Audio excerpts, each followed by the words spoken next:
Buenos días, profesora. Buenos días, profesora y compañeros. Nosotros somos el equipo número 1, el cual les hablaremos acerca de los siguientes autores: René Descartes e Isaac Newton. Descartes nació el 31 de marzo del año 1596. Esto fue en la Turena francesa. Él pertenecía a una familia de la baja nobleza. Su padre era consejero del Parlamento de Bretaña. La muerte temprana de su madre, pocos meses después de su nacimiento, lo llevaron a ser criado en la casa de su abuela materna. Descartes tenía una ambición por ser militar, así que en el año 1618 inició como mercenario en el ejército de los estados holandeses, junto a Isaac Beckman, filósofo que influyó bastante en la manera en la cual se fue desarrollando las creencias de creer que un método de relación tenía que ser matemática y física. Del año 1620 al año 1621 viajó por Europa, donde contactó con Marin Mersenne. Este fue quien lo tuvo todo el tiempo relacionado y en contacto con el mundo científico. Después de esto, la casa de René se volvió un lugar en el cual la gente se podía reunir para hablar únicamente de ciencia y de filosofía.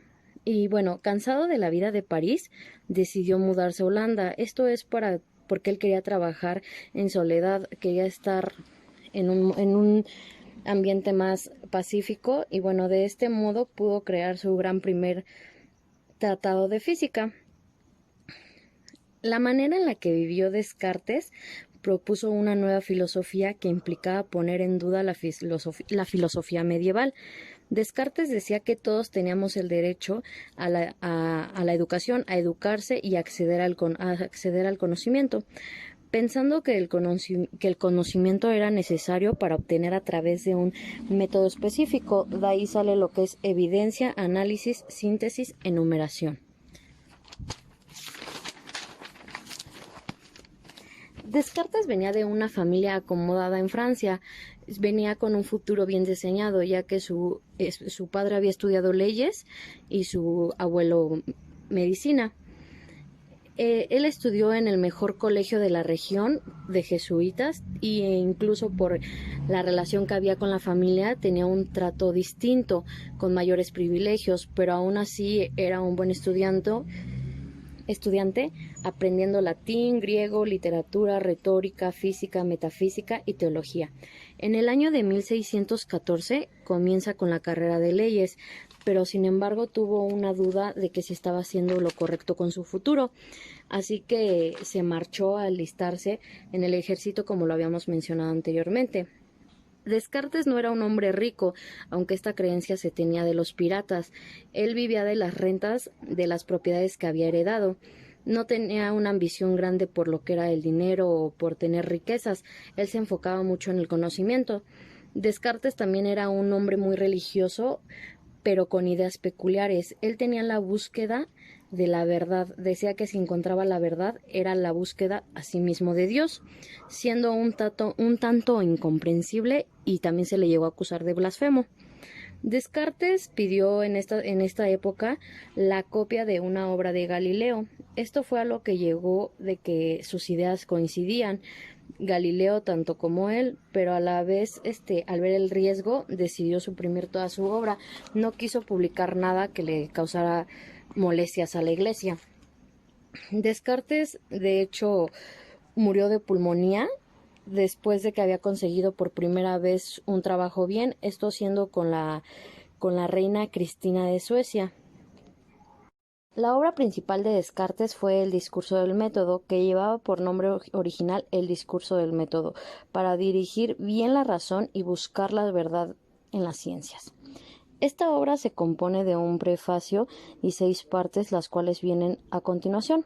La primera parte habla sobre la ciencia y materias que se imparten en aquella época, pero también es una autobiografía, ya que expresa su descontento hacia todas las materias porque ninguna iba en búsqueda de la verdad. La segunda y la tercera parte van en conjunto con las que ambas se toman a la moral en cuenta bajo ciertas reglas. La cuarta parte es la más interesante, ya que de ahí surge la frase pienso y luego existo, que es una de las frases que lo caracterizan y que con la que se le reconoce. Esto era exponiendo al hombre como ser pensante, que parte habla sobre un universo como un mecanismo regido, y por el último, la sexta parte es una explicación de por qué su obra retrasó 3 años. Esto debido al temor que causaba la polémica, tal como Galileo, como se los mencionaba anteriormente. También podemos ver que, otro de los aportes de Descartes es el conocido por ser el padre de la filosofía moderna, como ya lo sabemos, ya que su pensamiento se basaba en rechazar las verdades recibidas, así como combatiendo activamente los prejuicios. Esto era a través del estudio del conocimiento humano. Sus ideas filosóficas están ligadas a un pensamiento matemático, siendo el discurso del método, de la base que desarrolla en la profundidad de las grandes aportaciones de Descartes. Fueron coordinadas las características que supusieron una revolución en la matemática, que llegó hasta nuestros días. Son usadas incluso para definir la posición de un punto por su distancia, que es el eje 2 de los planos como mínimo. Este concepto tiene múltiples aplicaciones, como lo conocemos, lo que es el plano cartesiano, que van desde la economía, la física, y Descartes también dice que el universo es infinito y lleno de misterios. Fue definitivo por Descartes como una masa llena de compacta. Él podía explicar que el movimiento del contacto entre los cuerpos que formaban para todos los espacios libres. Así que Descartes usaba un método cartesiano del cual para ellos utilizaban 4 leyes. Ya las habíamos mencionado resumidamente, es que era la evidencia, el análisis, síntesis y el enumeramiento, donde a través de esto se buscaba encontrar la razón. Usaba estas leyes para poder encontrar razones y tener fundamentos de acuerdo a este método. La teoría del conocimiento y la metafísica de él se basaba en una duda universal y metódica. La llamaba universal porque englobaba muchas cosas, y metódica porque planeaba el camino para seguir la verdad, para tener algo certero y una teoría casada en realidad en distintas ideas. El yo pensante en esta teoría buscaba tener conocimiento nuevo, pero también propios. Esto era para poder indagar en la mente y su persona para obtener ideas innovadoras. La distancia divina, Dios, habla sobre Dios como una idea innata del ser pensante, ayudándolo a ir más allá de sus conocimientos, buscando garantía de la verdad. Y a continuación les vamos a mencionar una de las frases célebres o que lo caracterizan más a René Descartes. Todos estos conceptos e ideas fueron trabajados por Descartes a lo largo de su vida y han influido en la forma de pensar occidental de una forma u otra. Por ejemplo, una de sus frases es: todo lo complejo puede dividirse en partes simples. Él hacía referencia a que uno de los principales elementos que Descartes utilizaba y propone en su método para descubrir la verdad es en reducir cada problema a sus elementos más básicos y comprobables a la luz de la razón. Esto es, las ideas simples. A partir de ellas se van a ir asociando las diferentes ideas para así poder configurar un conocimiento claro, y necesitándose para ello que cada asociación tenga el mismo nivel de certeza que la idea simple. Otra de ellas será: para investigar la verdad es preciso dudar, en cuanto sea posible, de todas las cosas. Descartes consideraba que el principal método para alcanzar la verdad, en la medida en la que somos capaces de conseguirla, es la duda. Esto era respecto a todos los conocimientos existidos hasta el momento. Otra de sus frases es: sería absurdo que nosotros, cosas finitas, tratáramos de determinar las cosas infinitas. El ser humano es un ser limitado, con capacidades concretas, y aspectos como el infierno o la existencia o inexistencia de Dios no pueden ser conocidas, habiendo de haber aparecido por alguna razón. Otra de ellas, que es de las más famosas y por la cual se le conocen, es: daría todo lo que sé por la mitad de lo que ignoro. Esto es de que nuestros sentidos nos engañan. con lo que nuestra comprensión y conocimientos son muy limitados. El ser humano ignora muchísimas cosas. Esto es trabajando con multitud de supuestos que no son ciertos. Siempre vamos a poder aprender cosas nuevas. Quiere decir que aunque uno pues crea que sabe todo, todos los días se pueden aprender cosas nuevas y que el conocimiento es tan vasto que no nos damos pues para saber ni la mitad de lo que realmente hay en el universo. Otra de ellas es: apenas hay algo dicho por uno cuyo puesto no se ha afirmado. Esto quiere decir que cada persona tiene su forma de ver el mundo, hallándose en estas un conflicto de las creencias de otro. De esta frase y de este punto podemos partir de lo que es la perspectiva, de que para muchas personas podemos estar viviendo la misma situación y cada uno va a tener una idea y una manera de vivirla de distinta manera, ya que pues como dirían, cada cabeza es un universo. Otra de sus frases de René es: la razón y el juicio es la única cosa que nos hace hombres y nos distingue de los animales. Para Descartes, los animales no son sino máquinas muy elaboradas sin capacidad de raciocinio. El ser humano sí goza de esta capacidad, que es lo que nos hace diferentes, se podría decir, a los animales. Y bueno, por último, otra de sus frases célebres es: la filosofía es la que nos distingue de los salvajes y los bárbaros. Las naciones son tanto más civilizadas y culturas cuanto mejor filosofan sus hombres. Esto se refería a que el papel de la filosofía como disciplina que ayuda a poder pensar y reflexionar sobre el mundo, dudar de aquellos conocimientos que no sean tales y permitir que una sociedad sea capaz de avanzar.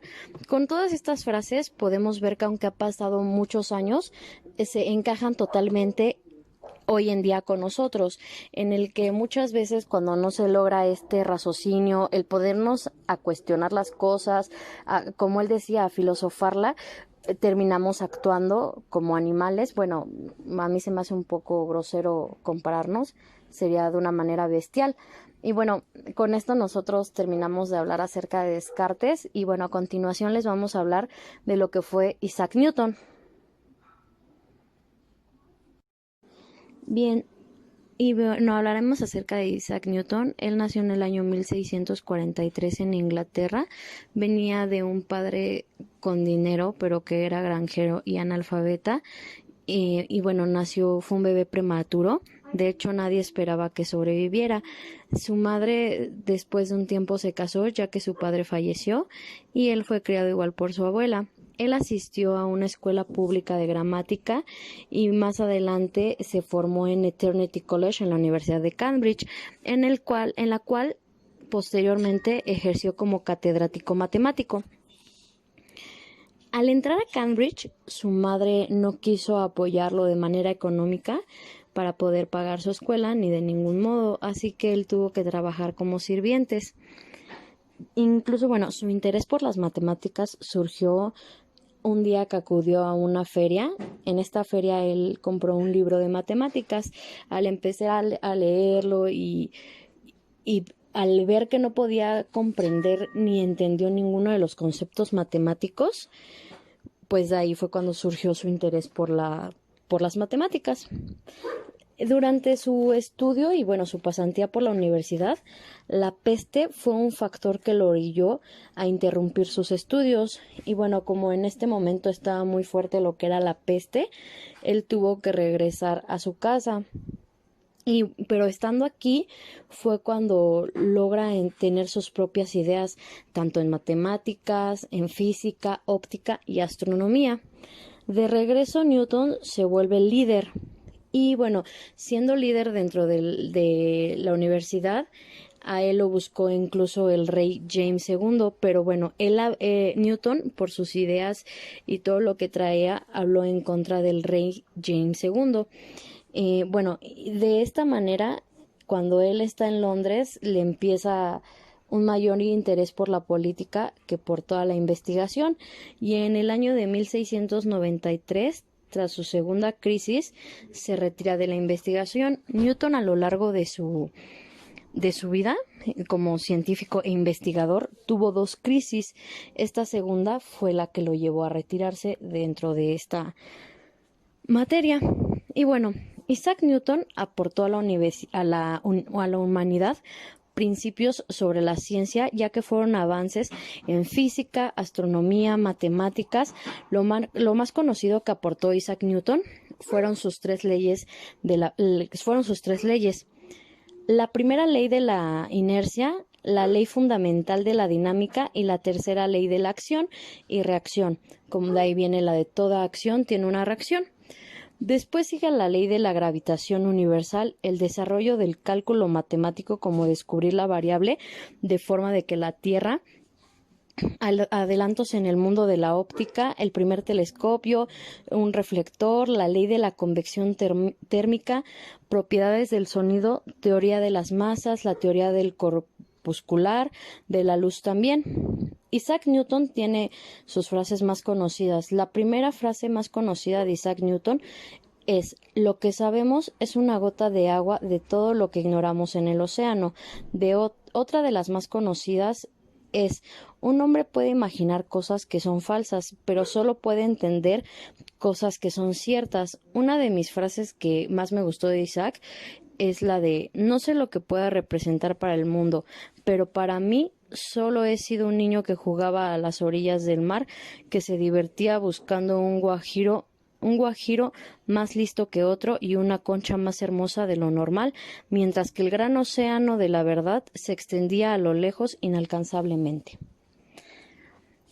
También podemos ver que Isaac Newton, otra de sus obras más reconocidas, fue titulada como Los principios básicos de la filosofía natural, en el cual se explica la naturaleza y algunos fenómenos astronómicos. Esto es a través de las matemáticas. Se divide en 3 capítulos y están unidos de por medio de conceptos mencionados como lo veíamos anteriormente. En el primer libro están las famosas leyes de Newton, por lo tanto esta parte es la más conocida. El segundo libro de Isaac Newton habla sobre los cuerpos en movimiento y el cómo afecta que de cierta fuerza sea aplicada. Y bueno, por último, el tercer libro habla más en específico sobre la astronomía, y es aquí donde explica ciertos fenómenos a través de las matemáticas. También, como podemos ver, en la ley de la gravedad especifica en su obra que esto es el principal desarrollo de la ley gravitacional del universo, mejor conocida como la ley de la gravedad, la cual se volvió un principio básico de la física. Esto fue en refracción de la luz blanca. La luz blanca demostró que en realidad es la conjunción de distintos colores, haciendo pasar por la luz un prisma y así ver los colores que componen la primera ley de Newton. Dice que todo cuerpo está en reposo, que se ve obligado a moverse por alguna fuerza aplicada en la segunda ley de Newton. Esta es la que dice que el movimiento del objeto depende de la fuerza que se le aplique. Y bueno, otra de sus frases célebres es: si consigo ver más lejos, es porque he conseguido auperarme hombros de gigante. Otra de ellas es: la humanidad es la variedad, y la variedad en la unidad es la ley suprema del universo. Otra de sus frases era: la naturaleza se complace con la simplicidad y la naturaleza es ninguna tonta. Y bueno, otra de ellas es: la verdad siempre se halla en la simplicidad y no en la multiplicidad y la confusión de las cosas. Y bueno, estas frases pues son igual como veíamos con Descartes, son frases y que se adaptan muy bien en la actualidad a pesar de los años y que te hacen pensar y reflexionar en varias situaciones. Bueno, también podemos ver que durante su carrera Isaac Newton debatía mucho entre lo que era el deseo de ser famoso, ya que era algo que realmente le llamaba la atención. Incluso mencionan que durante sus últimos años en la universidad, él contaba mucho su famosísima historia de la manzana. Bueno, por si no saben cuál es la historia de la manzana, Esto quiere decir, esta historia Isaac la contaba de que él se encontraba a la sombra de un manzano. Él estaba ahí descansando, tomando sombra y reflexionando cuando una manzana le cayó en la cabeza, y esto le dio la primera idea para lo que iba a ser más adelante la ley de la gravedad. Entonces, como Isaac se debatía mucho entre lo que era el querer ser famoso y de igual modo pues el miedo a la crítica, muchas veces Isaac decidió suprimir su conocimiento y no publicaba nada de manera inmediata. Esto lo hizo, como veíamos, pues no publicar varias cosas que él había pues descubierto primero. Esto incluso tuvo una situación que lo hizo ver, lo hizo ver obligado a defenderse del plagio. Y bueno, una de estas disputas fue contra Leibniz. Esto era tras describir el cálculo con un enfoque matemático, ya que Isaac fue el primero en plasmarlo, en escribirlo, en pensarlo, pero no fue el primero en sacarlo. Entonces, esta persona incluso fue una persona que dominó los últimos años de vida de Isaac, ya que estuvo pues debatiendo y luchando contra lo que era el plagio, contra lo que eran sus ideas para poder demostrarlas, y un sinfín de situaciones que tuvo que vivir por el miedo a no enfrentarse a lo que realmente creía y al no plasmarlo o sacarlo primero a la luz. Y bueno, finalmente Isaac Newton muere en el año de 1727, pero obviamente nos deja un sinfín de aprendizajes que hasta el día de hoy, pues sin él no sería posible entender muchas de las cosas que nos rige como universo, lo que es la física, lo que es la matemática y cómo es la manera filosófica y la manera del pensamiento del ser humano. Y bueno, esto sería todo por nuestra parte. Espero les haya sido entendible nuestra exposición. Y bueno, esto sería todo por nuestra parte. Que tengan un excelente día.